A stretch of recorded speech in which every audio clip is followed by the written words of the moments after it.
the Radical Thought Devotion for Tuesday, September 30th, 2025. Our verse for today comes out of our daily reading in the one-year Bible. It is Psalm 72, verse 2. He will judge your people with righteousness and your poor with justice.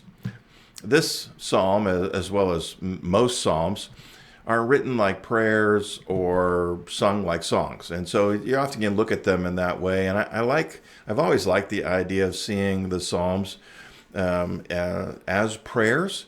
And also we do this, I see this also when we're in times of corporate worship. We should see many of those songs as prayers. That I often find that some of my most intimate times of worship are during corporate worship, in which I focus my singing as a prayer to God. I think about the words and I think about them away and lifting them up to God. And when that happens, when I'm able to do that, I'm not always able to do that. When I am to do it, it seems as if the rest of the world tends to fade away, and I'm communing with God, and it's a sweet time of fellowship with God. This psalm seems to be written as a prayer for a king, for the king, and it's likely that it was written by King David. He wrote many psalms, and he probably wrote it for his son Solomon. It's also possible that Solomon wrote it for his son. As Christians, we can easily pray this prayer for our leaders. Now, both, and I'm speaking both spiritual and secular, the political and government and all of that. And that might seem like a difficult thing to do if our leaders are not godly men. We should do it anyways, because if God blesses our leaders, there's a higher likelihood that we will be blessed. So, we should pray that God blesses our leaders, even the godless ones, and in the hopes that blessing gets handed down to us. As a leader of a family and a church, this is how I would like people to be praying for me. In fact, it wouldn't hurt if I was praying many of these things for myself as a leader.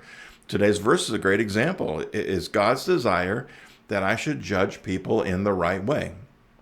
Now, this doesn't mean that I act as a judge in their lives, but that I help them to determine right from wrong. I can do that with those God has given me some level of spiritual authority or influence over. Now, if I have a desire to help people, which I do, and to help them judge right and wrong correctly, I'm going to need some help with that.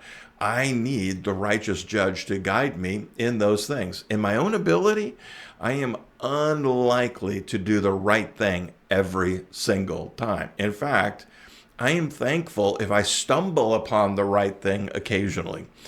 But with God's help, I can rest in the knowledge that He never makes mistakes. Everything He does perfectly right every time. And only with His help can I hope to make good judgments. This verse goes on to tell us that as leaders, we need to make sure the poor are treated fairly.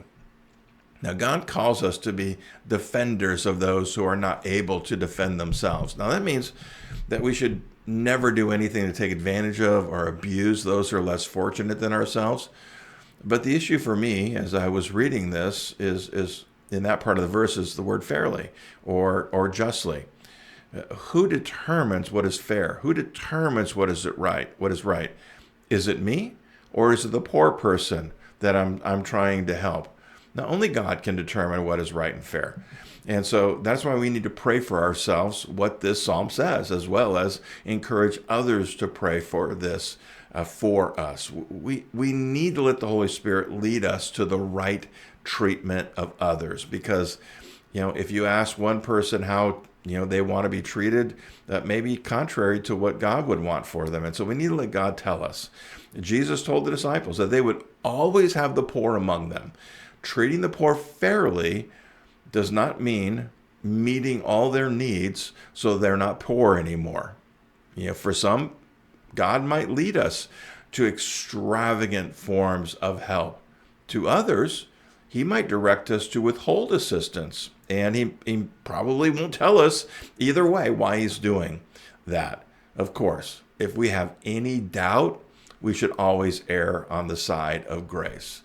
We will never be the kind of leader God can bless if we're unwilling to ask Him to help us in things like that. pray this prayer with me. Jesus, teach us to come to you daily for your help. The Radical Thought Devotional is a ministry of the Radical Word. If you'd like more information about what we do, to see some of the other things that we do, go to radicalword.com. The text-only version of these devotionals are sent out daily by email. If you'd like to start receiving those, click on the link below and we'll get those out to you get you on the list right away. Don't forget to share, like, and subscribe. It helps us get the word out to others who might be encouraged by these short messages. Until next time, go be radical with Jesus.